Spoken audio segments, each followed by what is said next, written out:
a gente tem que chamar a atenção para o fenômeno da globalização. O fenômeno da globalização ele é antigo. Ele acho que começou desde as navegações, quando os primeiros impérios perceberam que eles poderiam ter altos lucros, altos rendimentos com as trocas comerciais entre países, entre nações, entre continentes. Então, a globalização nada mais é do que um fenômeno em que o organizador de uma frota, de uma companhia, de uma indústria, está estabelecido num país, mas ele compra mercadorias de outro país e revende num terceiro país. No caso atual, e no caso de pirâmides financeiras, é muito comum o fraudador ele estar estabelecido em um país ou qualquer país do mundo. Muitos deles são nômades digitais, não ficam parados em um lugar especificamente, eles ficam viajando em vários países do mundo. Ele pode abrir uma empresa financeira num país, geralmente é um país minúsculo, ou um paraíso fiscal, onde a entrada de recursos financeiros nos bancos, nas contas bancárias abertas por essa empresa naquele país, não vão chamar a atenção das autoridades financeiras, ou elas não vão cobrar, não vão indagar a origem desse dinheiro, até porque o paraíso fiscal é um conceito, e os paraísos fiscais são aqueles países onde geralmente não existe fiscalização, ninguém pergunta qual a origem do dinheiro, ou não tem cobrança de impostos, ou a cobrança de impostos é uma taxa, uma alíquota muito próxima de zero. Então, o fraudador, ele pode abrir uma empresa em um paraíso fiscal, ele pode abrir um site de internet, com domínio de internet, no provedor de internet de outro país e atacar o mercado de um terceiro país. Então, às vezes, esses grupos, essas organizações criminosas transnacionais, elas geram, ou até mesmo pirâmides financeiras do nosso próprio país, elas podem ter sites no exterior, com contas bancárias no exterior, num outro país, que não é o mesmo onde está estabelecido, onde está registrado o domínio de internet daquele site, e podem atingir o mercado nacional ou de um outro país por conta de facilidades fiscais, facilidades econômicas e até pela legislação menos rigorosa.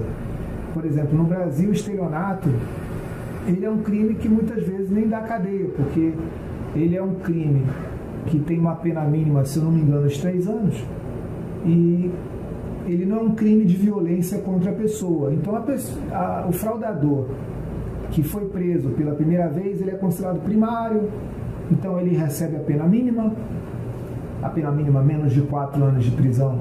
Ela, por lei, ela pode ser convertida em prestação de serviços comunitários ou restrição, ou qualquer medida restritiva de direitos. Na prática, o fraudador não vai preso, ao contrário de alguns países em que o fraudador, dependendo do volume da fraude, como foi o caso do Bernard Madoff, ele praticou fraude contra pessoas no mundo todo, só que ele foi preso pela jurisdição estadunidense e ele pegou prisão perpétua. Até faleceu recentemente de causas naturais na cadeia. Mas no Brasil não é o que acontece. A regra no Brasil, o fraudador não vai preso. E quando vai preso, não permanece muito tempo na cadeia. Isso é uma questão legal que precisa ser modificada. Mas enquanto isso, a nossa recomendação é para que o investidor e o trader iniciante se cuidem.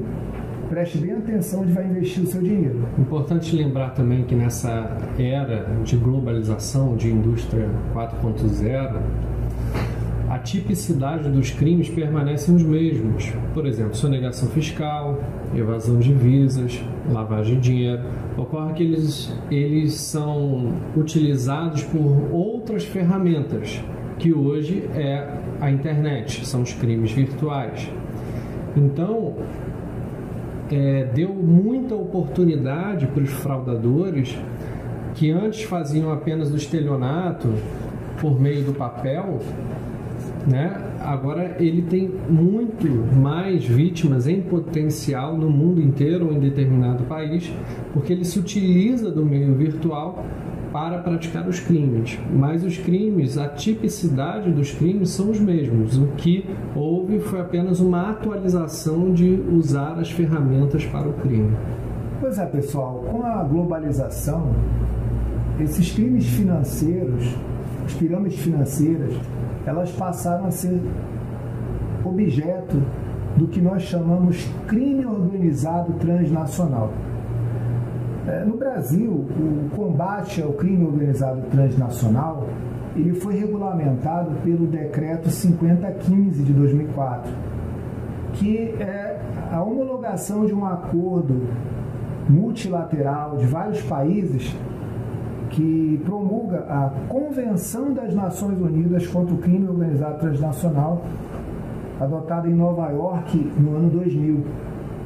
Então, pessoal, esse decreto que promulga essa convenção em matéria de direito internacional público, ela visa justamente criar mecanismos para que os países, os governos dos países se relacionem a fim de combater o crime organizado transnacional, com ênfase ao terrorismo, ao tráfico de entorpecentes, ao tráfico humano e também aos crimes financeiros. Para isso, a gente conta com o Manual de Cooperação Jurídica Internacional, Matéria Penal e Recuperação de Ativos de 2009, do Ministério da Justiça e Segurança Pública. Então, tanto as pirâmides financeiras quanto as corretoras de valores online fraudulentas, elas podem sim ser investigadas pelo governo do Brasil com a ajuda de organismos multinacionais, com a ajuda de governos transnacionais.